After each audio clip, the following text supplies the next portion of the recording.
ready for some football. I don't know about you. Who else could it be but your man Lou? Yeah. The Louis T Network is powered by Music Head University. Music Heads, classes in session. Turn me up. Enroll on YouTube now. Link is in the description. Who else could it be but me, your man, Louis T? Welcome to Saturday Night Football Overtime Doubleheader. Chiefs, Texans kicked us off. We followed it up with a heavy hitter in the AFC North, probably the best rivalry that exists in the National Football League. Steelers and Ravens.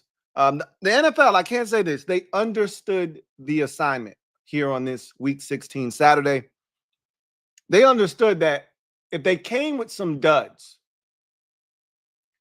people were just going to turn to the college football playoffs. They weren't going to hesitate.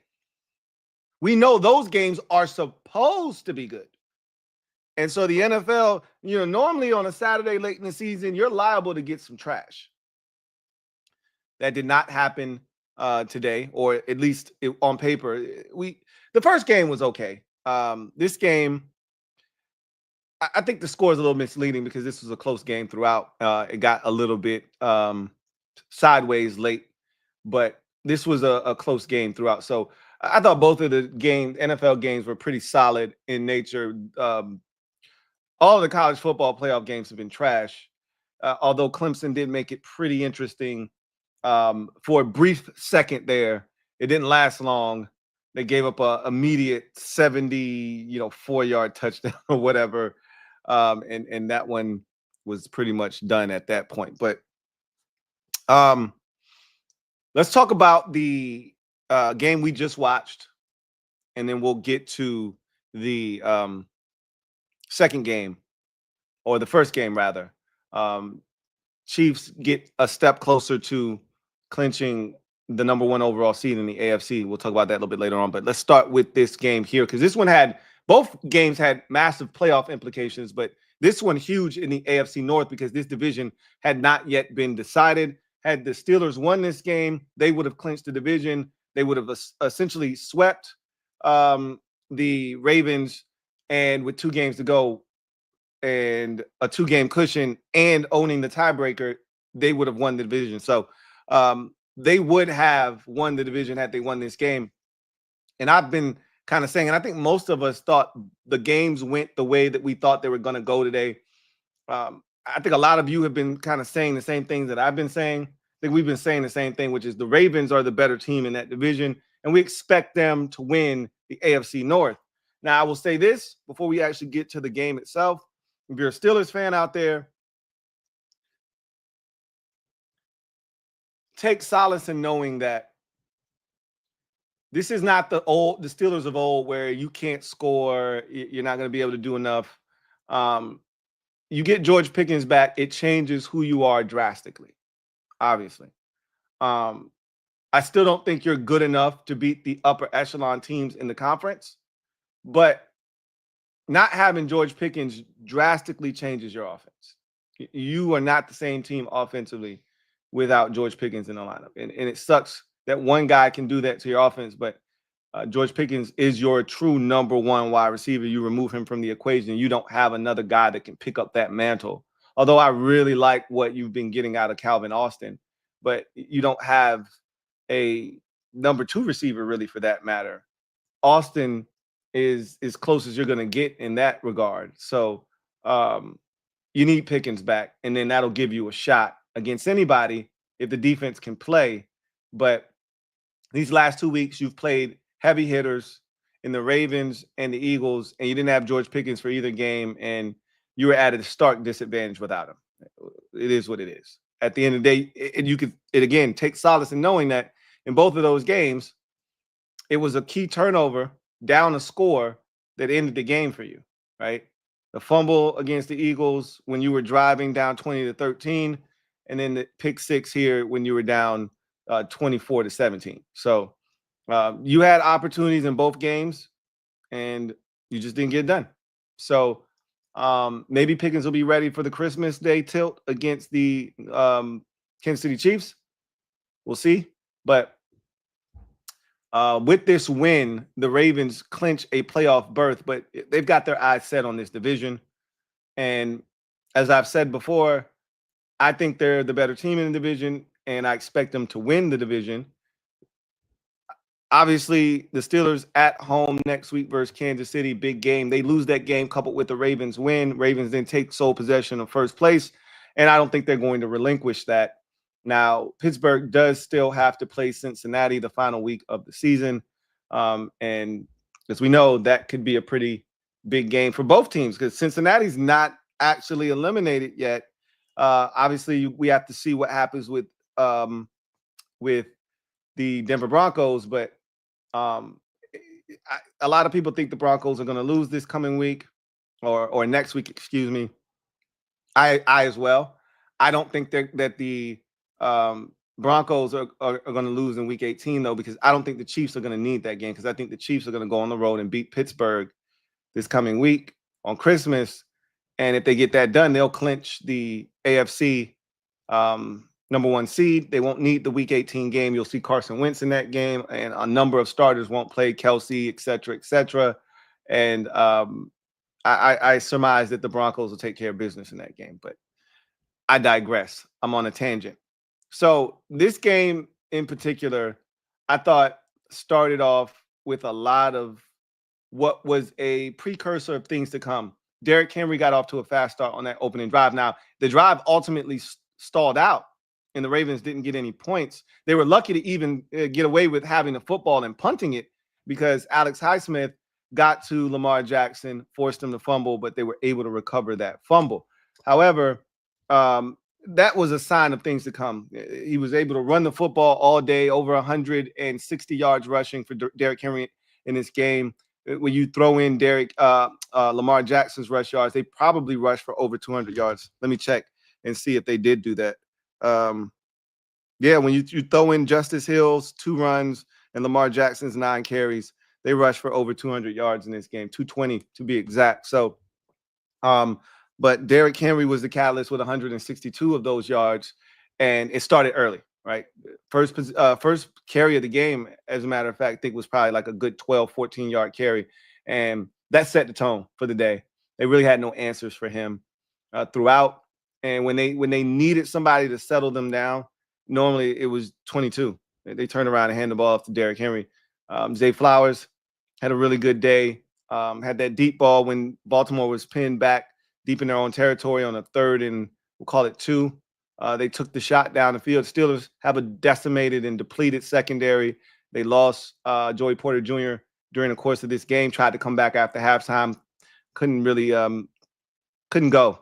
And so he ended up missing pretty much the entire game almost. He got hurt relatively early in the game, missed most of the first half, tried to come back for that first possession of the second half, and he realized he couldn't do it. So they were down to a guy that they drafted in the 7th round last year who hadn't played in the NFL yet. This was his first time getting real NFL experience. So they were pretty thin in that secondary, and the Steelers took advantage. They took full advantage of that. And despite all of those things, though, this, Steelers took a 7-0 lead in this game. But the Ravens continue to run the football, stay true to who they are. The tight ends were heavily involved in this game. Andrews with a touchdown. Their first touchdown of the day went to Isaiah Likely. So they did get the ball to the tight ends in this game quite a bit. As a matter of fact, Andrews had 4 catches. Isaiah Likely had 3 catches. Lamar only had 15 completions. So of his 15, almost half of them went to the tight ends. So they were very active in this game. But Zay Flowers was the main attraction at the receiver position. 5 catches, 100 yards for Zay Flowers. He had a really, really big day for this Ravens offense. They were pretty balanced in their attack. They used Derrick Henry to really bait the Steelers into having to try to, load up the box. And then when that opportunity presented itself, I talk about this all the time. When you're talking about elite quarterbacks and what separates the elites is when they get that opportunity, they don't miss. Mahomes has been missing a lot here lately, but generally, when the elites get an opportunity to hit a deep ball, because you just don't get many of those opportunities in the NFL. And matter of fact, Mahomes should have had one today, but Justin Watson dropped it. And generally, when the elites get a chance to hit a deep ball, they don't miss. And they got that one-on-one coverage on the outside because it was a 3rd and short. They thought that Derrick Henry was going to get the football. They were wrong. They sold out one-on-one on the outside, and Zay Flowers took advantage of it, had a couple of steps on the defender, and Lamar put it right in the breadbasket. And so the Steelers had put themselves in a position where they had to start taking risks because Derrick Henry was gutting them on the ground. And so you get into those short yardage situations, they were able to take advantage. But I thought there were turning plays in both games today. And the turning play in this game was the fumble by Russell Wilson right before the half. It's a 7-7 ball game, if I'm not mistaken, at the time. And it might have been, I think it was 7-7 at that time. And it was 7-7. And the Steelers had all the momentum. Even though they hadn't taken advantage, they scored a touchdown. Then they had another drive that was very promising, but I think they got Russell Wilson got sacked and it kind of spoiled that drive. But they had confidence. You could tell they were moving the football. They felt like they were in a rhythm. Russ started out relatively hot. Bless me. In the game. And he started to settle in nicely. And they were on the move. And they made a change to the lineup. They started, and I always tell y'all when I watch the Steelers, Najee Harris doesn't scare me. I've always told you that Jaylen Warren is the guy that I fear in that backfield because he gives them a little bit of pop in that backfield. Najee Harris isn't going anywhere. He's physical. He does all of that stuff. That's cool. But I don't worry about those guys. I worry about the guys that at any moment could hit me for a 55-yarder. And Jaylen Warren can do that.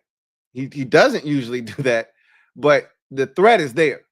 And he's extremely dangerous out of that backfield. And they started him because Najee had the big fumble against the Eagles, so they wanted to give Jaylen a little bit, and he came out and he was flying around. And so that was a big fumble because the Steelers felt like they had the momentum in the game. They were moving the football for much of the second quarter. It felt like they were on the move. They were the aggressors, and it felt like the Ravens were on their heels. And it was a big hit. I'm trying to think of the safety. No, I think it was Darius Stewart, I think, who laid that hit on Russell Wilson, and the ball came out, and the Ravens jumped on it. And from that point forward, the game was never the same. The Ravens took that football, drove it all the way down the field, got the touchdown before the half.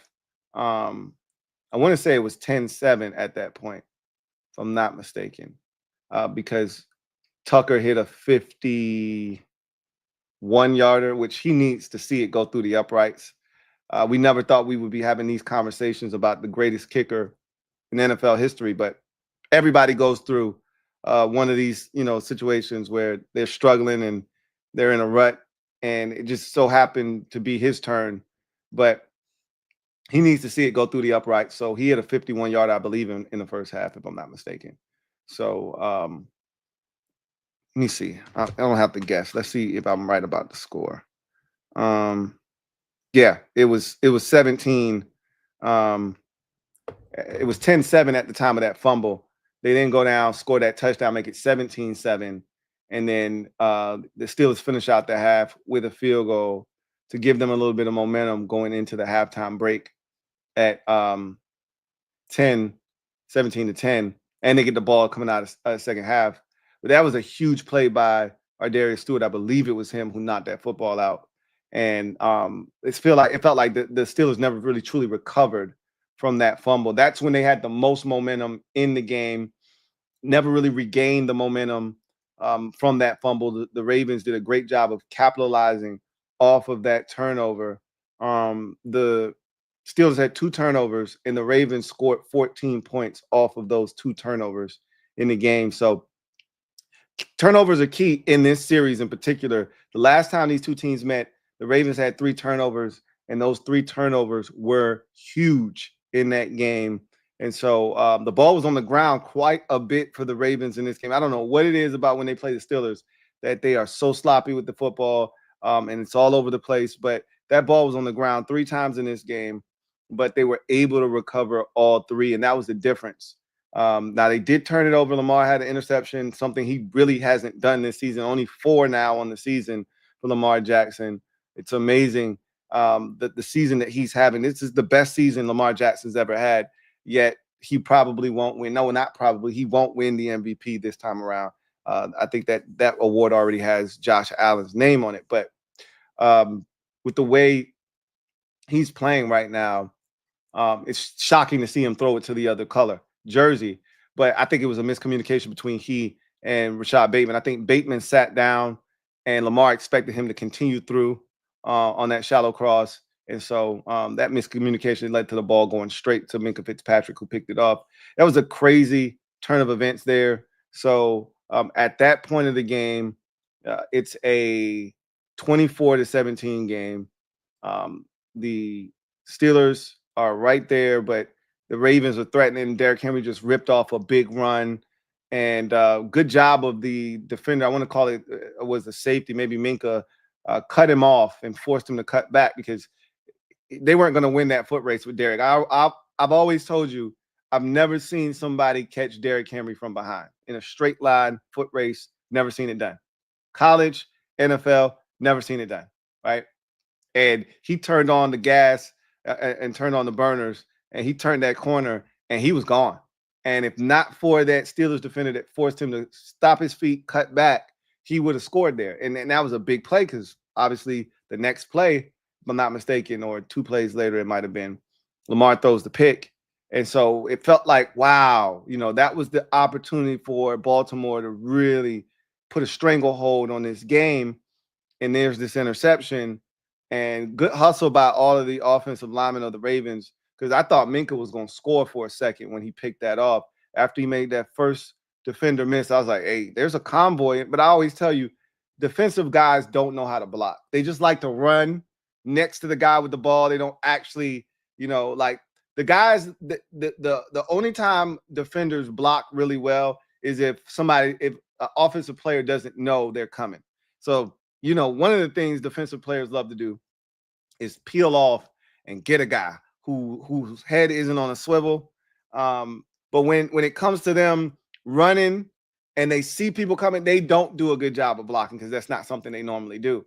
So he had all these all these Steeler defenders running with him, and nobody touches anybody. And he ended up getting tackled by, I want to say it was Patrick McCarry who got him on the ground. But so you're thinking, wow, you go from the Henry run to the Minkah interception, totally flip this thing. Now the Steelers are in business, solid field position. And let me just say this. What's crazy is, to go back in the story, the game a bit, when the Steelers tied the game up at 17, Chris Boswell kicked the ball out of bounds on the ensuing kickoff. Gave it to him at the 40, and it took the Ravens no time to go down and score after that. It was almost like, damn. He gave it to him at the 40, and that's all they needed to kind of springboard them into scoring a touchdown. They took the lead, and they never relinquished it after that. So then you had the Derrick Henry play, a big run.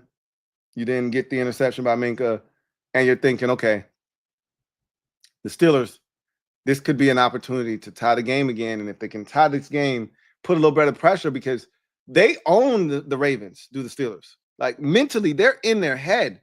So if they can somehow tie this game up late, that stadium will get a little quiet. That sideline will start to go, here we go again.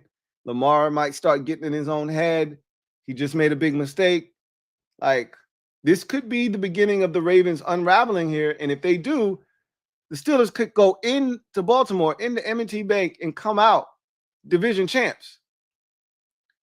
But the Ravens said, not on our watch. They try to boot. Russ, one thing you can't do on a pass intended for a receiver towards the sidelines is miss inside. If you're going to miss, you miss outside. That's the rule. Russ missed inside. Marlon Humphrey says, thank you. Don't mind if I do. Pick 6 the other way. And that was all she wrote. Game, set, match. The Ravens would go on to add another field goal.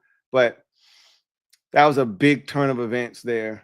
But the biggest issue in this game for Pittsburgh was the kid stop Derrick Henry. And it all started with his effectiveness. Lamar only threw the ball 23 times tonight. He didn't have to throw it a ton because they couldn't stop the run. And so that allowed them to take pressure because Lamar has made mistakes again, as he did tonight. And again, I think it was more of a miscommunication than Lamar just being errant. But in his career, he has struggled against this Pittsburgh Steelers team. They've gotten to him. They've harassed him. They hit him early in the game, forced him to fumble. Alex Highsmith got to his arm. He's thrown interceptions against this team. He's been uncomfortable against this team. His rush numbers are not great against this team. So the more you make Lamar drop back, the more there is an opportunity. And you generally don't say this when you're playing against Lamar Jackson is, hey, we want Lamar to beat us. You generally don't want Lamar to beat you. But if you're the Steelers, you got to take Derrick Henry out of the game and make Lamar Jackson beat you because he hasn't been able to in his career for the most part. But they weren't able to do that. You know, that vaunted run defense that has been so good for them. They held Saquon Barkley to less than 70 yards last week, did the Pittsburgh Steelers. They needed that type of effort today, and they didn't get it. They got dominated up front. Derrick Henry, and they missed, and this is the second week in a row. That's another thing that's very alarming for me with this Steelers defense right now. And maybe you could blame it on so many guys being out in the secondary, but they're missing a lot of tackles, man. This is the second week in a row that this Steelers defense has missed a boatload of tackles. One of the most off-putting things about watching them against Philadelphia last week was the amount of missed tackles. There were a lot of underneath throws by Jalen Hurts last week. It's not like he was dicing them up and carving them up with dots down the field. There are a lot of checkdowns to receivers, 3rd and 9, check down to Kenneth Gainwell, and he makes 2 guys miss and gets the first down. 3rd and 5, check down to Kenneth Gainwell. Guys are right there. This should be an easy tackle. He spins on him. He misses. Gainwell runs for the first down on 3rd and 5 early in the ball game. I think it was the first possession of the game, matter of fact. They did not tackle well against the Philadelphia Eagles at all. And that was one of the things that cost them in that game. But it reared its ugly head again today. That's something they got to shore up moving forward, or else this defense is not going to be the version of it that we've seen for much of this season that's been able to hold opponents down and give the offense a chance to win ball games. If they can't tackle better, they're going to be in a world of trouble. You can get away with, lethargic efforts tackling against lesser opponents when you're playing good football teams, as the Steelers will be pretty much here on out. You got the Chiefs next week, you got the Bengals after that, and then you got playoff teams after that, however long you go. So they're going to have to shore up the tackling. But if you're the Ravens, big win, obviously, keeps you in the clinch a playoff spot first and foremost. Let's just get in the dance. Now they're in. But more importantly, after that, you now have a chance to win the division, get a home playoff game, which is huge. And so I think the path is now set for you to do that. If you're Baltimore, you take care of the Texans on Christmas Day, which you should. Turn around and finish up the season against the Browns. You got to exact a measure of revenge there. They beat you earlier this season, game that you should have won.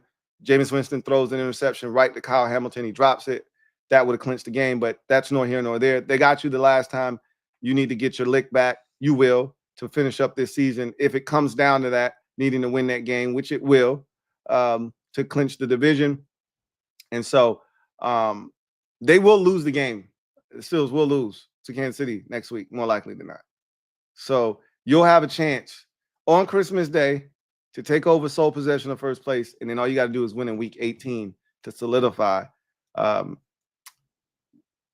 would that be? The second straight AFC North crown for you, if I'm not mistaken, 2 years in a row. So the opportunity is there, and you created that by winning tonight. So that was a hell of a win if you are the Ravens. On the Steelers side, too many mistakes. Obviously, the fumble by Russell Wilson, costly. The pick six by Russell Wilson, costly. The inability to stop the run. And just look, when you look at their offense right now, it's just not a lot out there. It's Van Jefferson, it's Pat Frymuth, and it's Calvin Austin. Like, that's the extent of your pass game right now. That is not saying much, right? So it's tough. It's tough sledding without George Pickens. Can somebody tell me what in the hell happened to Roman Wilson? And obviously he's hurt for the season, but what did he do? And when did it happen? I must have missed it. I knew he injured himself. I didn't know to what degree, but clearly they drafted him for a reason. Damn it, they could use Roman Wilson because they think he's going to have a Zay Flowers type impact on their offense. What happened to him? Can somebody please enlighten me? Because I've been waiting for him to come back, waiting for, a 21-day window to open up at some point. And clearly it's not happening. He must be done for the year. So he did something significant. Is it an ACL? Is it an Achilles? Did he tear something upper body wise? What did he do? Somebody please let me know what happened to that man, because damn, they can use another receiver very badly in Pittsburgh. But, they had Mike Williams, but, there's only so much he can do. He just got there not too long ago. So he's a very, very minimal contributor at this point of his Steelers career. So there's not a lot in Pittsburgh right now. So you can't. So essentially what I'm saying is you can't afford to make mistakes. You're not in a position to make the type of mistakes that you made today and expect to win when your offense isn't capable of carrying you. And this defense didn't have their fastball because they couldn't stop the run tonight. So too many mistakes on the part of the Steelers. You had the kick out of bounds by Boswell. You had the fumble by Russell Wilson. You had the pick six thrown by Russell Wilson. You gave up 162 yards to Derrick Henry. It was just too much for you to overcome. Too much for you to overcome in this game. And then the injuries in the secondary too, to boot, right? You were already banged up. And now you got all these things going and not in your favor, and now you got to turn around and play again in 4 days on Christmas. So yeah, it's not cool, but it's what you do, right? So both teams end this thing at 10-5. Look, if you're the Steelers, everything you want is still in front of you. Still can win the division. All you got to do is win out. And the biggest one is obviously right there next week, Christmas, home against the Chiefs. Not an easy task, but if you get George Pickens back, you'll have a shot. You'll have a shot. If you don't, I can't see you beating Kansas City if you don't get him back. I don't see enough offensively against that Chiefs defense. I just don't see you being able to do enough to manufacture enough points to win. But you get Pickens back and you'll have a shot in that game. And if you beat the Chiefs, you'll probably win the division. So we'll see what happens. But big win for the Ravens. Now we got us a division race on our hands, and I'm excited about that. I like when these things come down to the wire, to the very bitter end. I hate when teams like Kansas City, they clinched probably 2 weeks ago. The Bills clinched like a month ago. I mean, their division is so ass that I hate that. I hate when teams are able to clinch that soon, right? I love when divisions come down to the very bitter end. So see what happens. Before we get to our next game, let's take a quick break, get a word from one of our sponsors, and then we'll come back on the other side and we'll attack this Chiefs Texans.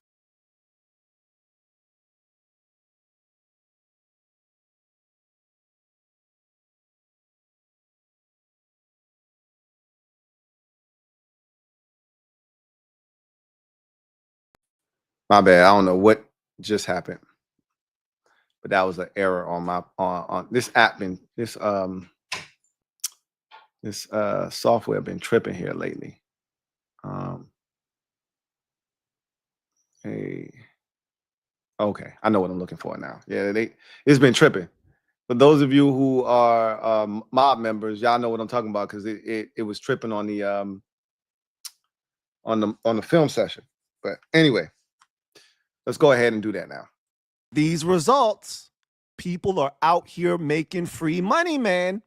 They're making thousands every month betting on sports completely risk-free. I know it sounds crazy. Hear me out. The secret, they're using OddsJam. OddsJam isn't just another betting app. It's turning the entire system in your favor. Here's how. OddsJam uses a strategy called arbitrage, finding odds differences across sports books. You bet both sides, and no matter the outcome, you will profit. Here's an example.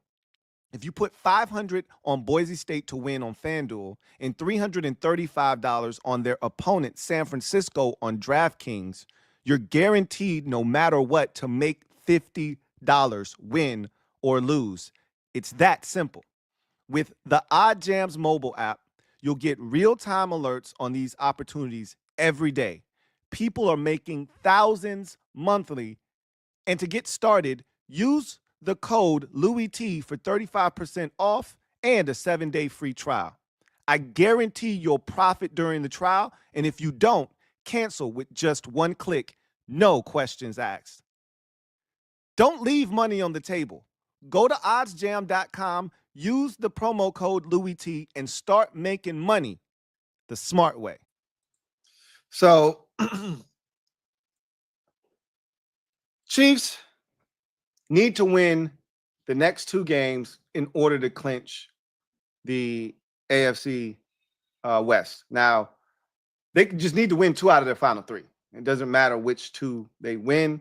They do that, they'll win the AFC conference.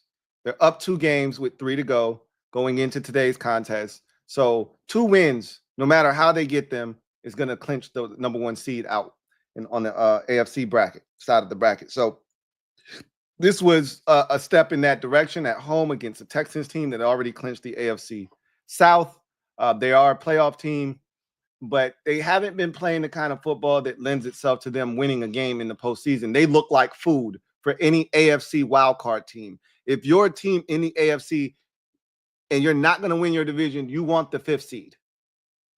You don't want to play the Ravens in Baltimore. You don't want to play the Bills or the Chiefs, whomever doesn't get the number 1 seed, right? Which is probably going to be the Bills. You don't want to go to Buffalo and have to play a playoff game. You don't want to have in wild card weekend. You want Houston indoors against a team that's struggling, and now they're going to be without another one of their premier wide receivers. We'll get to that here in a second. But for the Chiefs, it was important that you take care of this game. You're on the road against the Steelers. That's not a gimme. And you got Denver Broncos in Week 18.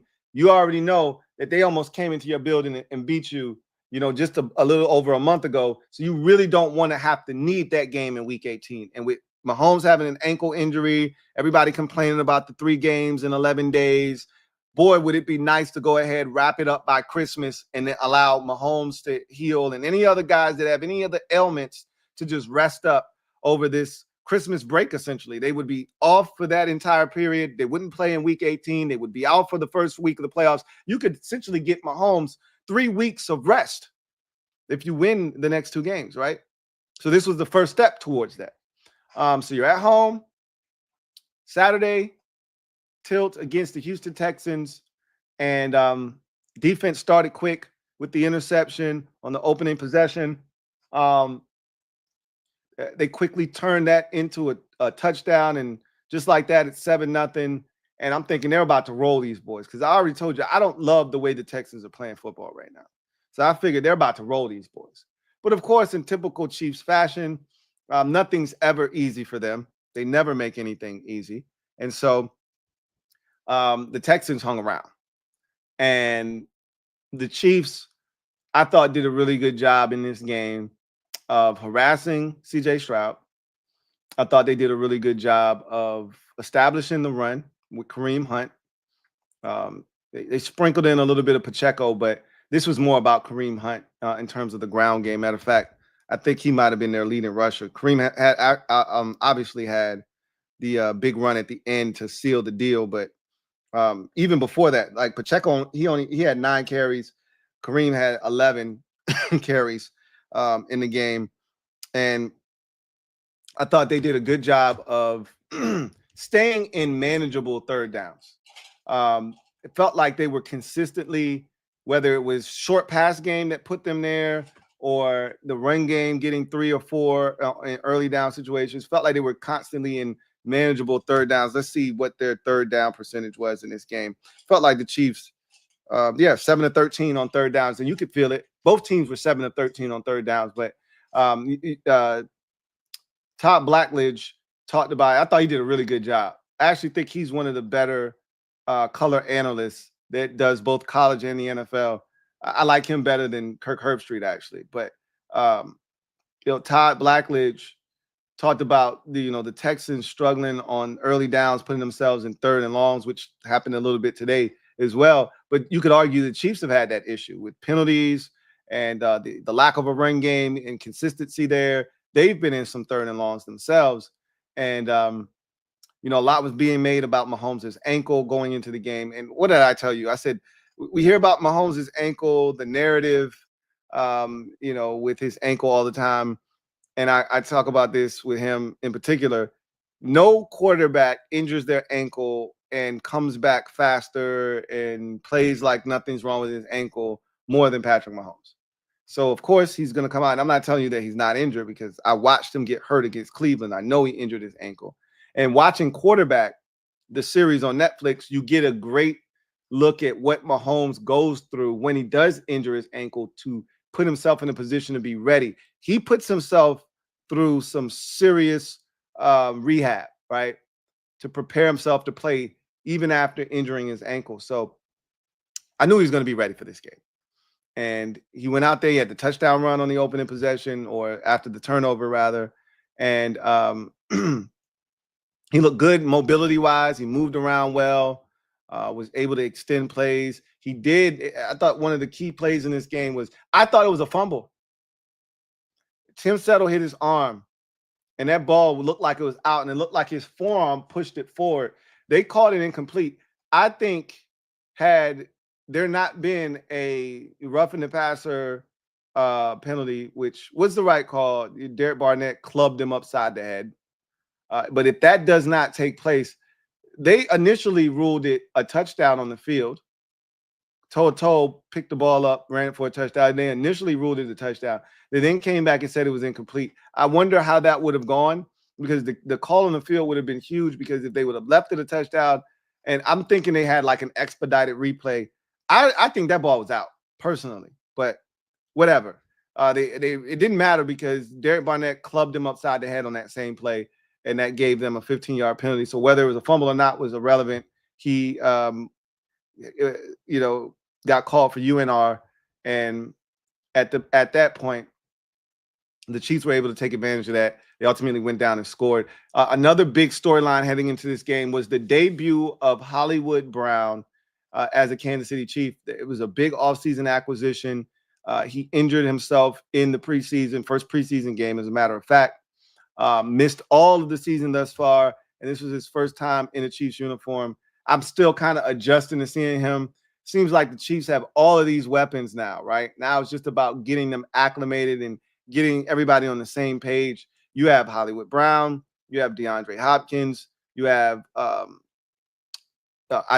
Xavier Worthy, you have Travis Kelce, and then you have the running backs. So there are, in Juju Smith-Schuster as well, you have a plethora of guys for Patrick Mahomes to get the football to. And so I think the biggest beneficiary of Hollywood Brown potentially being a big factor here down the stretch is Xavier Worthy, who had one of his better games today. I'm actually interested to see what his I think he led them in receiving today, but I'm gonna have to double check that. But I feel like he probably led them in catches. If not him, Kelsey, but yards for sure. Felt like he was the go-to guy today. Worthy led the team in catches. Let's see if he led them in targets. He led them in targets, catches, yards, and touchdowns. He was the only guy to catch a touchdown from Mahomes in this game. He had 7 catches. The next closest guy had 5, which was Hollywood Brown and Travis Kelce. He had 11 targets. The next closest guy was Hollywood Brown with 8. So you see they're trying to get Hollywood Brown established. And they did a really good job of doing that. And he got open, and he's going to be a problem. I'm telling you, the Chiefs have not scored 31 points or more this season. They're one of the few teams that are actually any good. They showed the stat.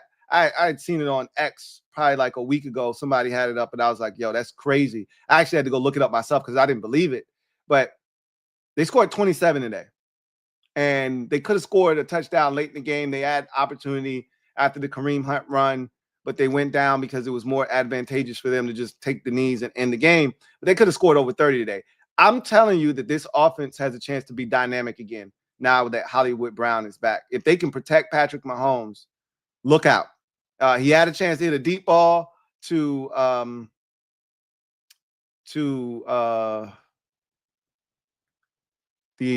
oh shucks, I called his name earlier. They had a chance to hit the deep ball, and he dropped it to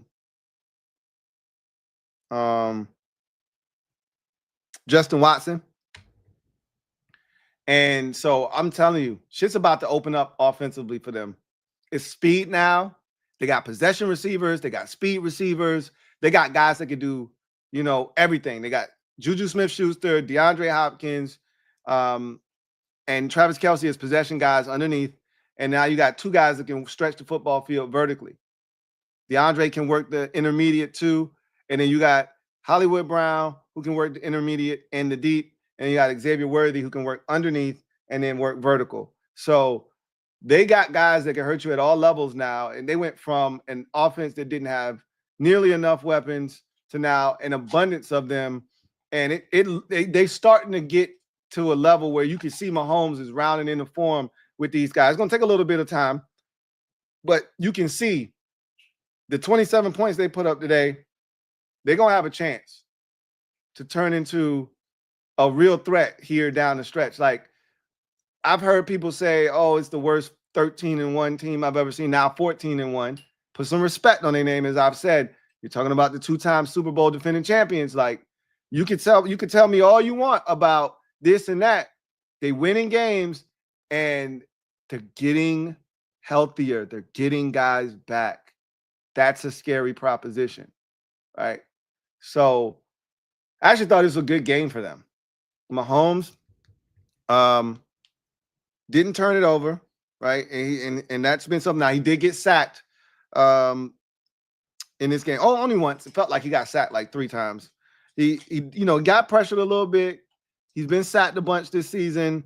That's still a thing in that offensive line. That's going to be the real key, is can they protect him when they get into the postseason against these teams that are good, that can rush the quarterback. If they can protect him, you better watch out for these Chiefs, man. I'm telling you right now. That defense, they don't give up points, but I think the Chiefs have a chance to go 3-peat. I didn't think, they could, earlier this season, but I kept talking about if they make a move at receiver, which they did to go get DeAndre Hopkins. I had no idea that Hollywood Brown would come back until probably about a month ago. So you add, DeAndre Hopkins, now you get Hollywood Brown back, and all of a sudden they look formidable. Pacheco's back, but they're still working him back with Kareem Hunt. Like, they got something going, man. And with that defense, and it's crazy because they have injuries in the secondary. They get corners go down. It doesn't matter. They still play ball, man. They're well coached. They're aggressive. McDuffie's a problem. He had another pick today. He had one last week. God, he's good. I was wrong about George Karlaftis. I thought he was Ryan Kerrigan. He's better than Ryan Kerrigan. Karlaftis can turn the corner. Ryan Kerrigan could never turn the corner, right? This dude, slot your hands down, he'll turn the corner on your ass. He was turning the corner on the Texans rookie right tackle out of Notre Dame. Blake Fisher. And so Karlaftis is a problem, man. And so you got Karlaftis, you got Jones, who did injure himself today and did not return to the game. That's something to keep an eye on. But again, if you clinch next week, guys like Chris Jones and Patrick Mahomes can sit down for essentially 3 weeks and get fully healthy and be ready for the divisional round of the postseason. So it's a big game next week against the Steelers. You win that game, and you got a lot of time to yourself if you're the Kansas City Chiefs. But they got a lot of guys on that defensive side that can wreck your game, right? That's a good football team. They're just a good football team, are the Chiefs. But the turning play in the game was the injury to Tank Dell. And before we even get to that, Joe Mixon has been really good. Like, there was a play. I just had to bring this up because I was going to forget. There was a third down where there's instant penetration by the Chiefs. And Drew Tranquil gets into the backfield, I believe it was, immediately. And it cuts back on him. There's another defender waiting on him, cuts back on him, and is able to get the first down. And you go, whoa. And he's wowed me this year with his ability to make cuts, to show the speed when he gets out in open space. And he's been a revelation for the Texans. I don't think they knew when they traded for him. They gave up a half-eaten bag of chips for him. 7th round pick. Like, if they knew what they were getting, if the Bengals knew what they were giving up, because they thought he was washed too. If they knew what they were giving up, and the Texans, they would have charged more, right? They would have charged more. They essentially gave him away. Like, hey, spring season's over. You know, we're going into summer. We need to clear the showroom floor so we can get this summer gear out here. We'll give this away. Just mark it down. Let's get it out of the store so we can move on, right? They gave Joe Mixon away, and he's been excellent. That said, Todd Blackledge, I thought, did a great job of pointing out that the one guy the Chiefs couldn't stop in this game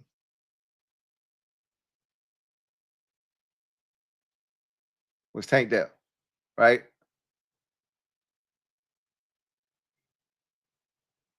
And he gets hurt. And all the air was sucked out of the Texans. Any life that they had. So this is a very competitive game. Started out a little rough with the interception, and the Chiefs scored a touchdown. And it felt like the Chiefs, they had an opportunity to maybe run away with this game. I think it might have even been 10-0 at one point in this game. No, it was 17-10. It was the biggest lead that the Chiefs had at that time. And it was 7-0. Then it was 7-3. And then it was 10-7. Texans actually took the lead. Then it was 14-10. And then it was 17-10. And they were hanging around. And I was like, man, Kansas City playing games again. One of these times they're not going to get away with this shit. So I'm like, they hanging around. The Texans are hanging around. And then you could see they were gaining confidence as they continued to hang around. They were getting to Mahomes. They only sacked him once, but they were getting to Mahomes. They were harassing him. They were hitting him. The run game wasn't, super effective. And so I felt like if the Texans could just get even with the Chiefs, they could beat them. And when he hits Tank Dell on that deep ball for the touchdown, I said, uh-oh, the Chiefs could be in trouble here. And immediately upon catching the ball, he makes the catch and he immediately points to his knee. And I was shocked that he made the catch, because generally when you're in that type of pain, you forget about the ball instantly. Ball goes away and you're more concerned with your injury. and he held on to the rock, rolled over, and immediately pointed to his knee because his teammate was trying to help him up. And he was like, bro, my knee. And you could see him clutching his knee, and you knew it was bad. And then they showed the replay, and I'm like, oh, no. And you knew it immediately. This is bad. And so they showed a replay a couple of times. They go to commercial break, and they come back. And I knew CJ was going to take it rough because that's his boy. And if you remember last year, Tank Dell was having a hell of a rookie season. And, not a similar injury, but season-ending injury happened. I think it was to his ankle, though, last year that put him out. He didn't get to play in the playoffs last year. They didn't have him down the stretch last year. So this, he was the crazy part was they've had all these injuries to all of these receivers. Started with Nico Collins getting hurt. Then Stephon Diggs got hurt. And the only guy that stayed healthy the entire time was Tank Dell. And now Tank Dell's gone.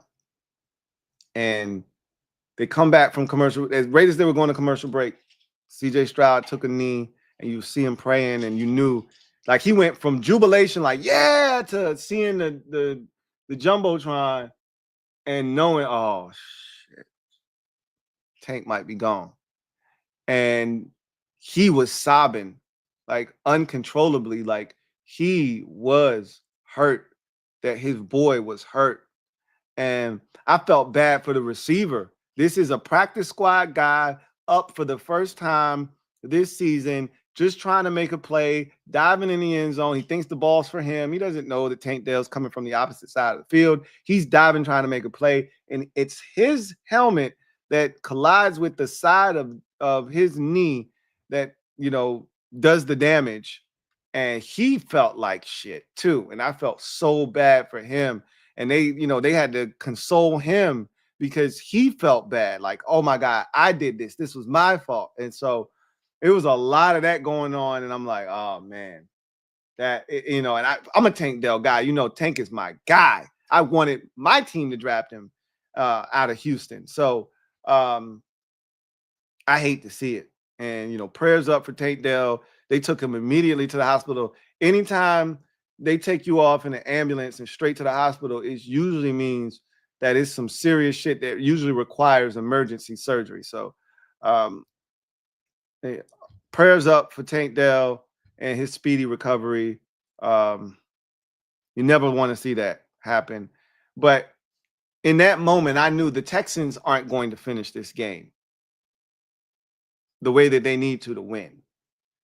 All of the wind was out of their sails. Their quarterback mentally was not, like, he had to try to start the engine, rev the engine back up, but he had turned the car off at that point. Mentally, he was with his boy in that ambulance, riding off the field. He was with him. Like, and you could just see it. Even the kicker, right after all of this transpired, Kamimi Fairbairn missed the extra point. And this was like, I saw this coming. Once he couldn't even tie the game up. That sideline was dejected. And Todd Blackledge said maybe a possession after that, because Stroud, the Texans got it. They went 3 and out, I believe, after that. Maybe they got one first down, then they punted. But whatever the case may be, he said, the bad part about, the Tank Dell injury, outside of the fact that it occurred and, it seems pretty significant, is that he was their most productive player. That the one guy the Chiefs could not stop was Tank Dell, because they had a pretty good handle on Dalton Schultz, and they had a pretty good handle on Nico Collins. So Tank Dell was presenting the problems. And sure enough, after he went out the game, all they could muster was that one field goal, but they really couldn't generate real offense. They were struggling, man. And it felt like that play. And honestly, no Tank Dell the rest of the way is tough, because you were already down Stephon Diggs. And so what started out as this promising season for the Houston Texans, with all these guys that they added, And, we were talking about the Texans as the biggest threat to the Chiefs in the offseason. When they made all of these moves, we looked at their roster. We said they're stacked. And you look at them now, and they're just a shell of themselves. It's just Nico Collins, Joe Mixon, Dalton Schultz, and CJ Stroud on offense. And I don't think that's enough. And so this was a devastating blow to the Texans. Because it was already going to be tough sledding for them come postseason time, because I'm not sure that they've beat a good team this season outside of Buffalo. I'm not sure that they beat a good team this season. And not to disparage them. I mean, you beat who you beat. I know they play in a pretty bad division, but with what they did this offseason and them essentially going for it, they went for it. They essentially tore up Stephon Diggs' contract, gave him essentially a one-year deal. Like, hey, we're not going to franchise tag you, none of that. We're going to give you this upfront money just to go out here and prove it for 1 year with us. They went out and got Danielle Hunter. They went out here and they did all of this stuff that they did, traded for Joe Mixon. They went all in. And obviously it's not going to pay off now with all these injuries. So that's a devastating blow, because with Nico and Tank, you still had a shot. You still had a shot. That's a formidable 1-2 punch. Sprinkle in a little Dalton Schultz and Joe Mixon on the ground, and you got enough stuff to present some problems for some teams. Nico can't do it by himself, though. And that's where you are now. Like, you're going to need Woods to step up, Robert Woods to step up. But at this point in his career, he's nothing more than a third, maybe fourth option at best. And now you're going to have to ask him or Hutchinson or one of these other bums to step up. And it's just, they ain't built like that. And they weren't supposed to be counting on other guys. That's why you went out and traded for Stephon Diggs. That's why you went out and acquired, Joe Mixon. That's why you signed Nico Collins to this contract extension. That's why you drafted Tank Dell, so you wouldn't have to rely on the Hutchinsons of the worlds and the Robert Woods and guys like that. But that's where you are now. I guess John Mechie, I'm assuming, is a little banged up. Haven't seen him in a couple of weeks. Is he coming back? Don't know. But, man, that's a devastating injury for the Houston Texans. It is devastating. And it took the wind out of their sails today. It really, truly did. So, anyway, I digress. Let's get to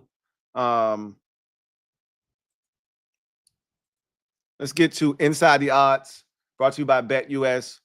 It has nothing to do with either one of these games, but the Chiefs win 27-19. They get the victory. Kareem Hunt had a big 20-yard run at the very end, slid to ensure the victory. They improved to 14-1 on the season, one game away from clinching the number one seed in the AFC. Meanwhile, the Texans, they really aren't playing for much at this point. They've already locked up the AFC South. They can't get any higher than the 4th seed. I guess, theoretically speaking, they could beat the Ravens next week. And then the Steelers lose the division, or the Ravens win the division and they win the head-to-head, and they could be the 3 seed. So theoretically speaking, they still do have something to play for, but the likelihood is they're going to be the 4 seed in the AFC. But they could still be the 3 if they beat the Ravens next week on Christmas Day. Essentially, if they win out, they could still win the 3rd seed. And I don't know, the difference there, but it could be a big difference, because more likely than not, the 5th seed is going to be whoever doesn't win the AFC North, meaning the Ravens or the Steelers. Are you afraid of the Steelers, though? Probably not. They're good enough to beat you, but are you afraid of the Steelers? Probably not. My guess is no, you're not. Right? Now, do you want to play the Ravens? Probably not, but you got to play them this week, and you take your shot at them and see what happens. But we'll see, right? Anyway, let's go Inside the Odds, brought to you by US. Inside the odds.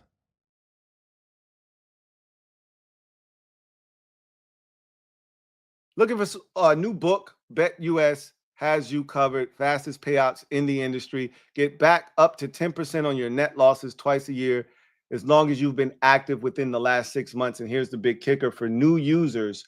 Use the promo code YouTube150 to get you a 150% sign-up bonus on your first deposit up to $2,000 and 125% on your sign-up bonus on your next 2 deposits up to $2,000 when you use the promo code YouTube150. So the hottest topic of the week, Kirk Cousins getting benched. Michael Penix Jr. will make his NFL debut as a starter next week. He's been in an NFL game in a blowout loss to the Denver Broncos about a month ago. He came in mop-up duty and threw the ball 4 times, but pretty much handed it off. But he's going to get his first career start, and the keys are officially his. There's no going back to Kirk Cousins. A report came out today that they are going to release him before the March signing bonus of $10 million is due to him. So Kirk Cousins' career in Atlanta was a brief one. One and done for Kirk. He's going to end up somewhere else next year. And so I thought it was only fitting to talk about this now, because we could talk about this when the Commanders play the Falcons on Sunday Night Football next week, but we're going to be talking about the Commanders that night. Hopefully they're clinching a playoff berth, so we won't be talking about this. So I wanted to take this opportunity to talk about it now. So Kirk Cousins week, and this is why I love BetUS. Go up there. They got futures bets, different specials. This is one of their specials that you can find on the site. Also, check out their prop builder. You can go in there, put together your own prop bet, make yourself some money. If you have a hunch, you go ahead, act on that hunch by going over there and using their prop builder. But this is BetUS's Kirk Cousins team for week 1 early prop bet, right? Early special, rather. And so what you see in front of you are the odds for Kirk Cousins' next team, the team that he will be on at the start of the regular season in week 1 next season. I totally agree with them that the Titans are at the top of the list. The Titans, I believe, will beat Jacksonville in the final week of the season. I know they just lost to them at home, rather, mind you, but I believe they're going to win that game. They're not going to be in a position to draft a quarterback when it's all said and done. Not, one of the top ones at least. So I think they may choose to go in a different direction, and instead of looking for a rookie quarterback, they may look for a veteran, right? You got a head coach that is, I think, a solid offensive mind. I think they feel like they got enough talent out there to be competitive, way more competitive than they were this year. And, if you watch some of their games, you would probably tend to believe that, with better quarterbacking, they could be in a better position entering Kirk Cousins. He may have lost his confidence this year. I think he'll be a year healthier next season. I think he'll be a little bit more closer to the Kirk Cousins we saw in Minnesota, and a lot further away from the one we saw this year that was incapable of protecting himself and moving and creating time in the pocket or taking off and running when need be. That said, I think the Titans are the team that ends up signing Kirk Cousins, right? Seattle Seahawks, I don't see that one. They're the second best odds. I don't see that. I don't see them in Seattle. Cleveland, I don't see the Browns being a destination for Kirk Cousins, even though Stefanski's offense fits Kirk Cousins' skill set perfectly. The problem is they already got too much money shelled out. Unless Kirk Cousins, who is the ultimate hustler, you say whatever you want about Kirk. Kirk been pulling the wool over people's eyes for years now. Kirk's going to be still being paid by the Atlanta Falcons for at least the next couple years. All right. And because of that, same thing with Russell Wilson. Russell Wilson was able to take essentially a veteran minimum deal, right? He didn't have to go sign a lucrative deal. He was like, no, I'll go to Pittsburgh for the vet minimum because I'm still being paid good money by the Denver Broncos. Kirk could do that now. If he was willing to do that, he could go to Cleveland, right? The option to go to Cleveland would still exist. But if if I know Kirk, like I think I know Kirk gonna want a little bit of money. He ain't gonna sign for the vet minimum, right? Wherever he goes. Tennessee's got some money, so I can see him going in there, and he might not hit him over the head, but Kirk ain't gonna sign for the vet min, right? He's like, nah, I was thinking like, 2 years, 20 mil, let me just put a little something in my pocket, man. So I can see him going to Tennessee. I can't see him going to Seattle. Geno Smith is fine there. If you're gonna stick with a veteran, you might as well stick with Geno, right? Cleveland definitely is an option, but again, they're in no financial position to be taking on any more money from a quarterback, even if it's the vet minimum. I mean, they could afford that, but I don't think Kirk is playing for the vet min. New Orleans, they got Derek Carr still. He sucks, but whatever. I just don't see, like, going from Derek Carr to Kirk Cousins to me is the most lateral move ever, which makes perfectly sense for the New Orleans Saints because the Saints do lateral shit, right? He's not going to the Giants. The Giants are in a position, unless they mess it up, like the Giants could beat the Falcons this week. Unless the Giants mess this up, them and the Raiders should be 1 and 2 in the draft.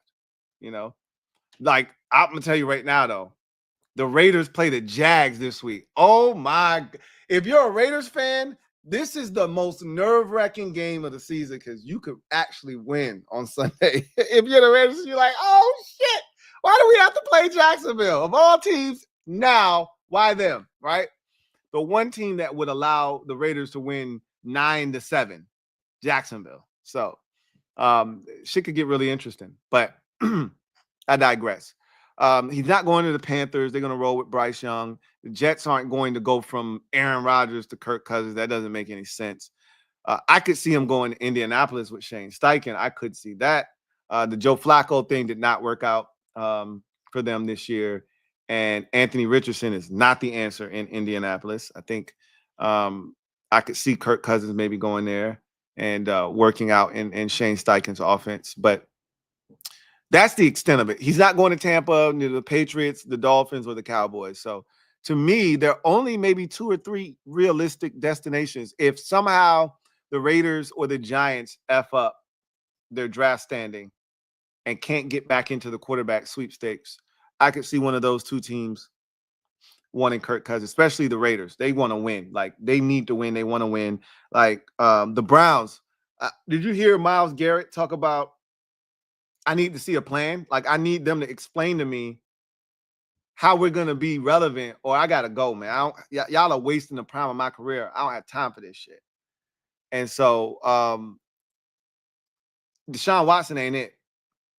So that could be interesting there. But the Titans, to me, are the number 1 team for Kirk Cousins' services. What says you guys out there? Then I pulled these Michael Penix Jr. Specials just for the sake of pulling them. So Michael Penix Jr. has 3 games to start to finish out the regular season here. And in those 3 games, they want to know, is he going to pass for 750 yards or more to finish out? I think he threw for 14 yards. I think he's 2 of 4 for 14 yards right now, if I'm not mistaken. That's what he did in the Denver game. So essentially 736 yards over 3 weeks. He'd have to average roughly, let's just round it, he'd have to average roughly 250 a game passing. Do you really think a rookie in his first 3 games is going to jump in and average 250 a game for 3 games to finish up? They say no, right? I mean, they give you the odds at plus 200 if you say yes. But the where it's set at is them telling you they don't think he's going to do it. That's why I said it plus 200.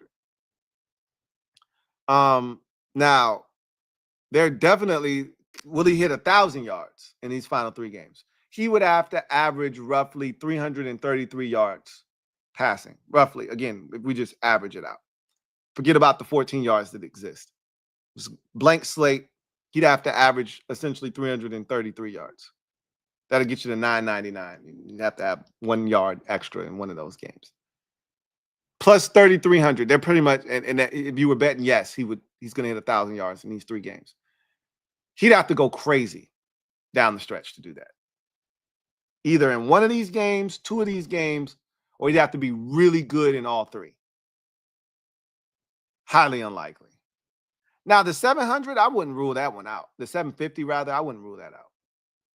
Because he could get frisky against the Giants, come out guns a-blazing, throw for 375 in his first NFL start against a bad Giants football team, and then kind of go from there, right? But I don't see him hitting either one of these, mile markers. What says you? Cousins team next year, I think it is the Titans.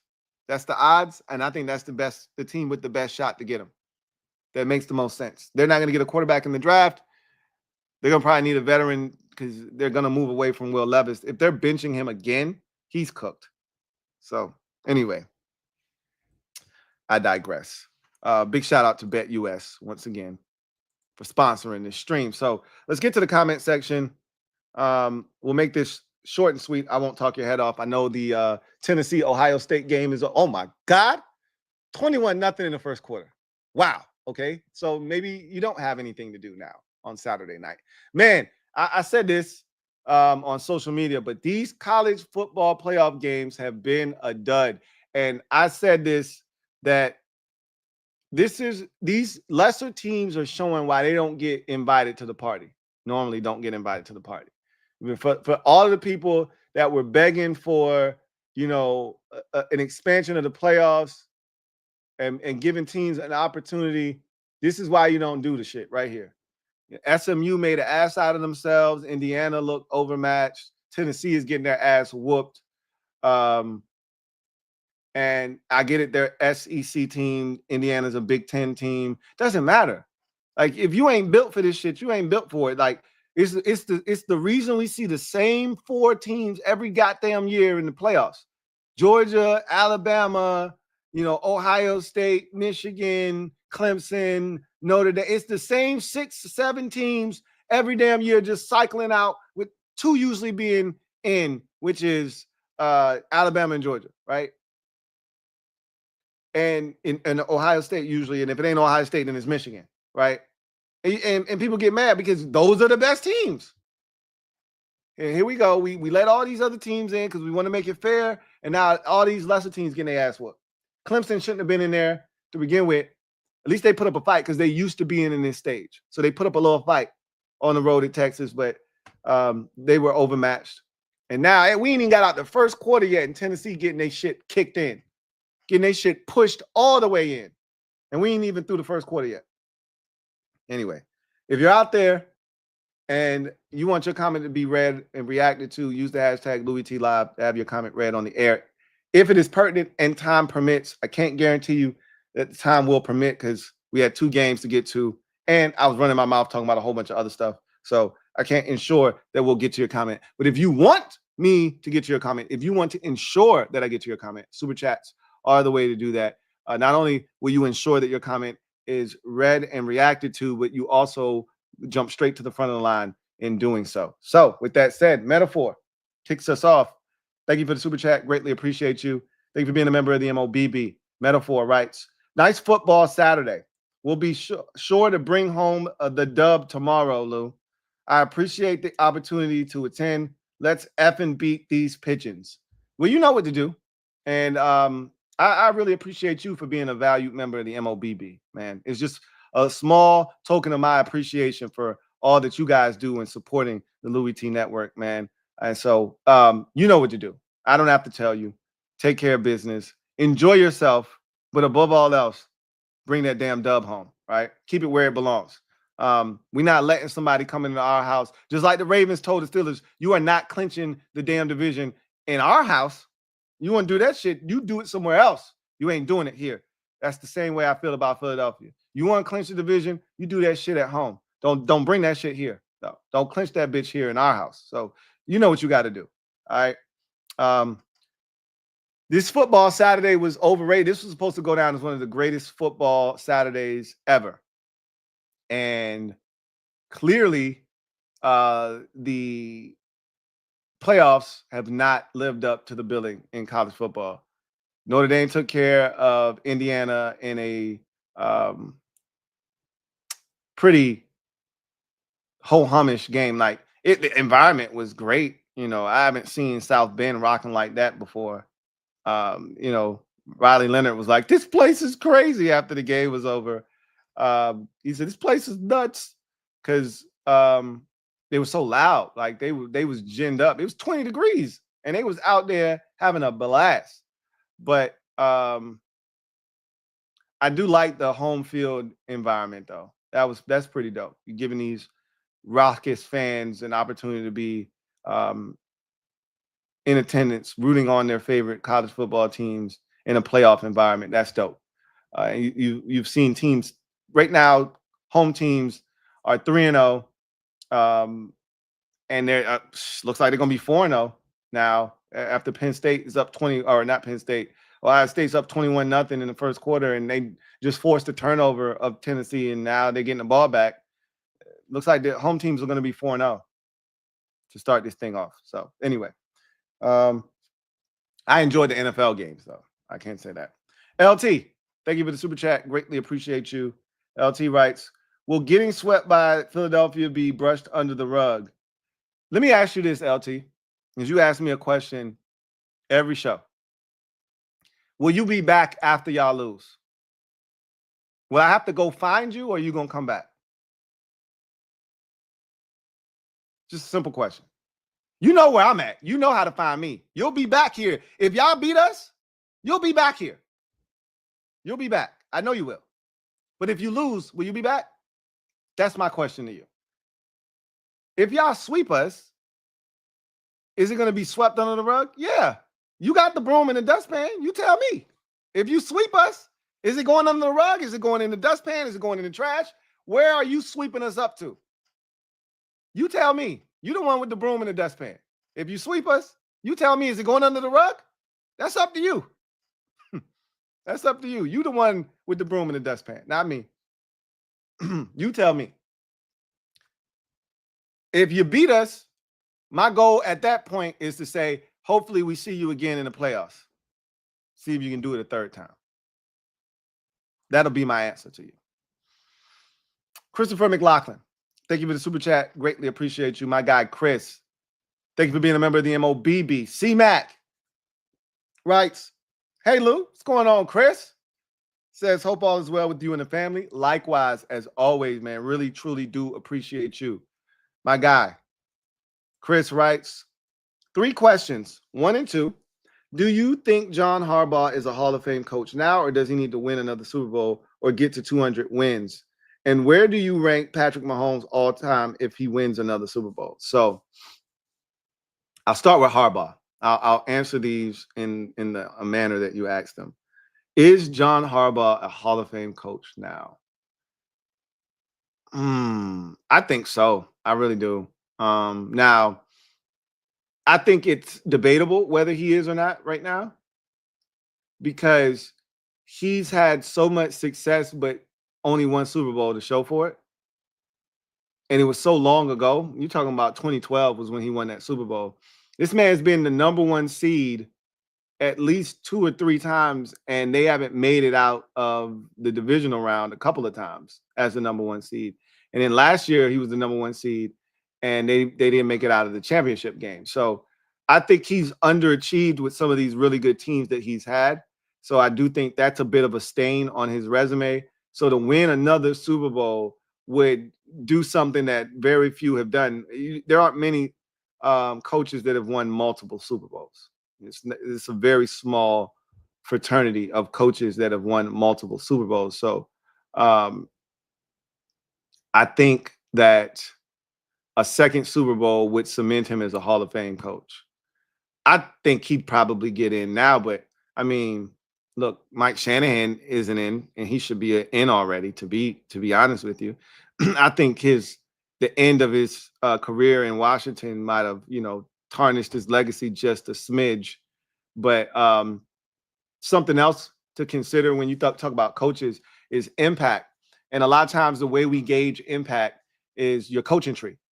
And you look around at Harbaugh, and there aren't a lot of successful coaches from his tree. I don't even know if he has a tree, to be honest with you, for as long as he's been coaching. And you can make the same argument with Mike Tomlin, right? Those two are I think after Belichick retired or was fired, the two longest tenured coaches in the league are Harbaugh and Tomlin, and neither one of them, I think, have a tree. Neither one of them, if I'm mistaken. I can't think of too many guys that came up in the game under either one of them that went out and became a head coach and was successful.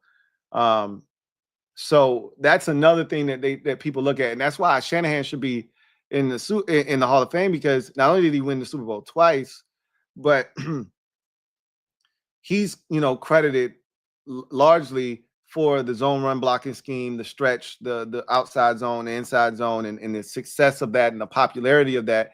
And we call it the Shanahan system. Like when you see, Kevin O'Connell doing what he's doing, or you see like guys are taking that system and then they're altering it slightly, or they're putting their spin on it, like Sean McVay, but that's the Shanahan system, right? Like if we named an entire system after you, you should be in the Hall of Fame. You won 2 Super Bowls. You've got this immense coaching tree. You're reaching the NFL. It's limitless. Shanahan should be in. Harbaugh doesn't have that.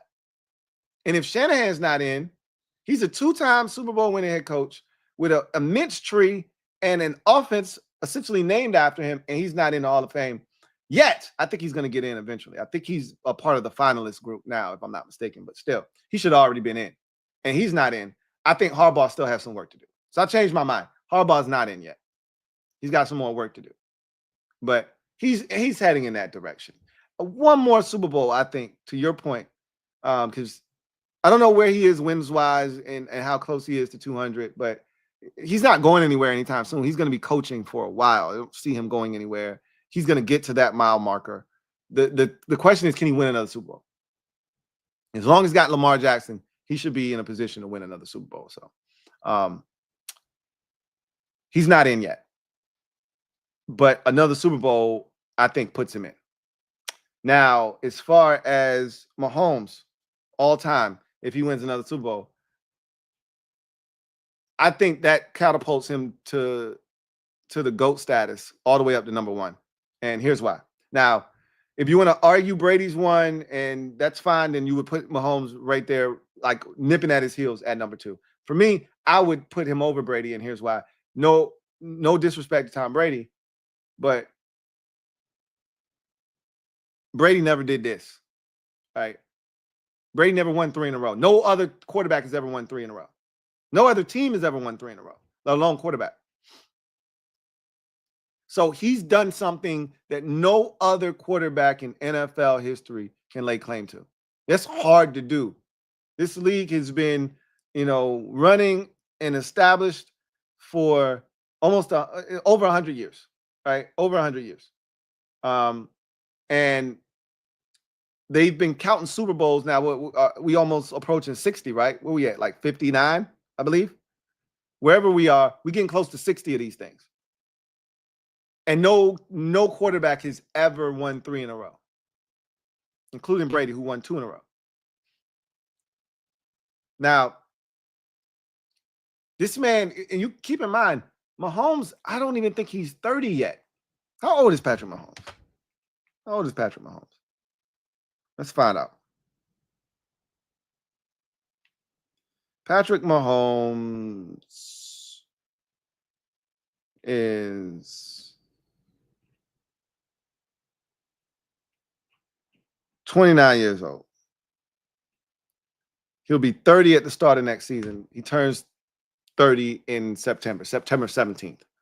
So Mahomes is 29 years old. Before the age of 30, this man will have 4 Super Bowl rings.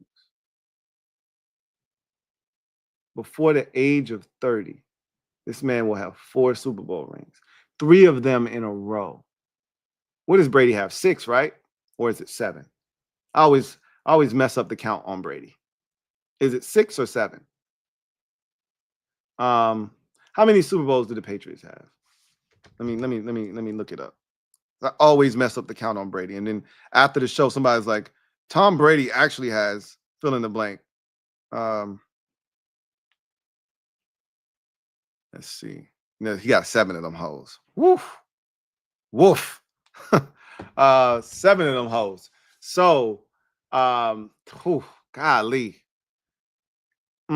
It's tough to put somebody higher than Tom Brady when he got 7 rings.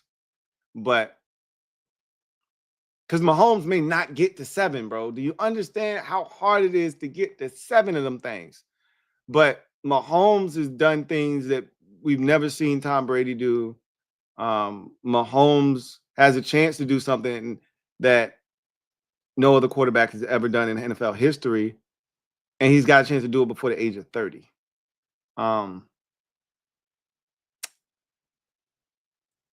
I watched Tom Brady's entire career. So this isn't one of those situations where, you know, I didn't see the person play. I seen Tom Brady's very first snap all the way to his last snap.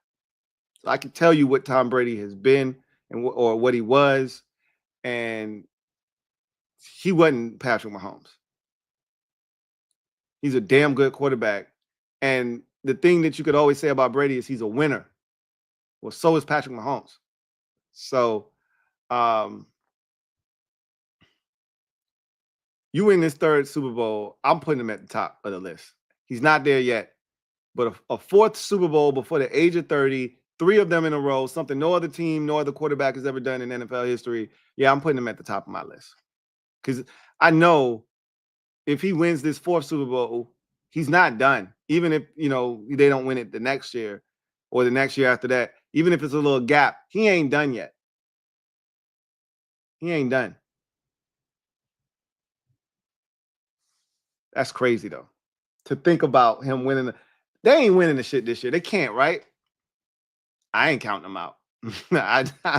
Until they lose, they winning the Super Bowl, if you ask me, till they lose. I've been warning y'all all year, look out for the Chiefs. I said the worst thing that y'all could let happen is these bastards keep winning while they stinking it up. And Mahomes has been stinking it up. The offense has been funky. And at times, the defense hasn't been great. And they still find ways to win. That's scary. Very, very scary. Anyway. I can understand. I've seen somebody in the comment section says Brady has done something no other quarterback has done. True, 7 rings. I don't know if Mahomes is going to get to 7, man. But that speaks to the longevity of Tom Brady for as long as he played. You know, some dudes are just built different. I saw that Ricky Henderson passed today or yesterday, and I didn't find out about it until today. And that one hit me hard because I was a big baseball guy growing up. And, you know, Ricky Henderson was the man. Like, I don't think we'll ever see a greater leadoff hitter ever than Ricky Henderson. That low crouch, you know, excellent eye for the baseball. And it's because he was so short and because he crouched down so low, the strike zone was hard. And he wasn't swinging at pitches out of the strike zone a lot of times. So he would get walks. And I remember the saying was, if you walk Ricky Henderson, you pretty much put him on 3rd base. You walk Ricky Henderson, it was like giving up a triple. And that man played over 20 years in the majors. Unbelievable. I think his first year in the majors was 79, and he didn't retire till like 2003 or some shit like that, like 24 years or whatever. It's crazy, right? Like, you see pitchers do that shit. You don't see position players play that long. Like, you see designated hitters and shit like that. But for Brady to do it for as long as he did it, it's crazy. And that just speaks to the 7 Super Bowls. Because it's not like he won those Super Bowls early in his career and then didn't win nothing late. He won his final Super Bowl with the Buccaneers, 3 years ago? 2020? So 4 years ago? Like, yeah, I get those who say, nah, Brady's won until Mahomes catches him. I get that. I'm putting him, if he wins this Super Bowl, I'm putting him ahead of Tom Brady. I'm doing it. But Got to win this one. Got to get the third in a row. Got to do the thing that nobody's ever done.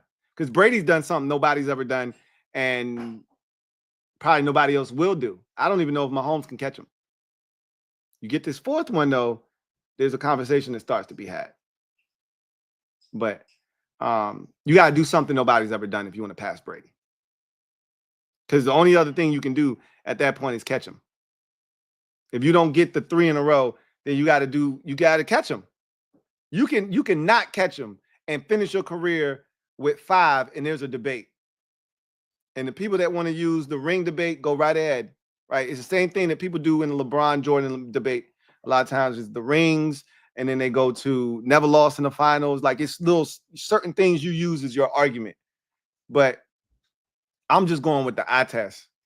I know what I've seen. And if this man wins 3 in a row, I ain't got nothing for you. I mean, like, nobody else is going to do that. It's hard to win 1 Super Bowl, let alone 3 in a row. This man just finds a way to win, period. So, anyway, I digress. That's going to do it for me, your man, Louis T, here on Saturday Night Football Overtime. 2 heavy hitters, man. 2 heavy hitting games. All 4 of these teams are playoff teams.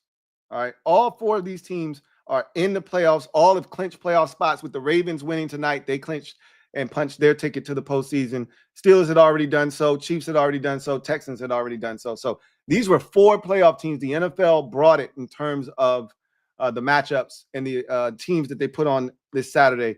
And they were 2 well-played games. You know, the score may not necessarily indicate it in the second game with the Steelers and Ravens, but if you watch that game, that's a 7-point game with about 10 minutes left in the fourth quarter before Russell Wilson throws the pick 6.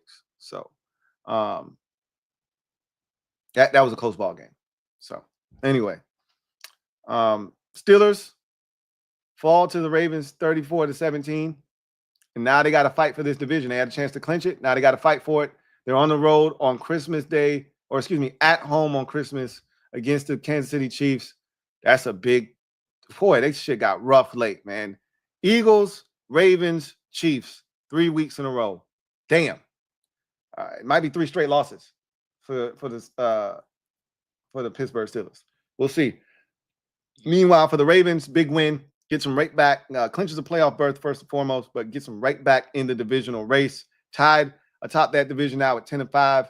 And the prevailing thought is that the Steelers will lose on Christmas. They can beat the Texans on Christmas if the Ravens can take care of business.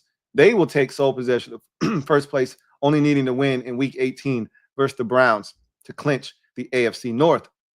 Meanwhile, in the first game of the day, Chiefs take care of business, 27-19, improved to 14-1 on the season, and are 1 win away from clinching the number 1 seed in the AFC.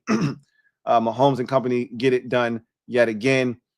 Texans drop to 9-6, but more importantly, they lose wide receiver Tank Dell for the remainder of the season to a nasty knee injury sustained late stages of the third quarter.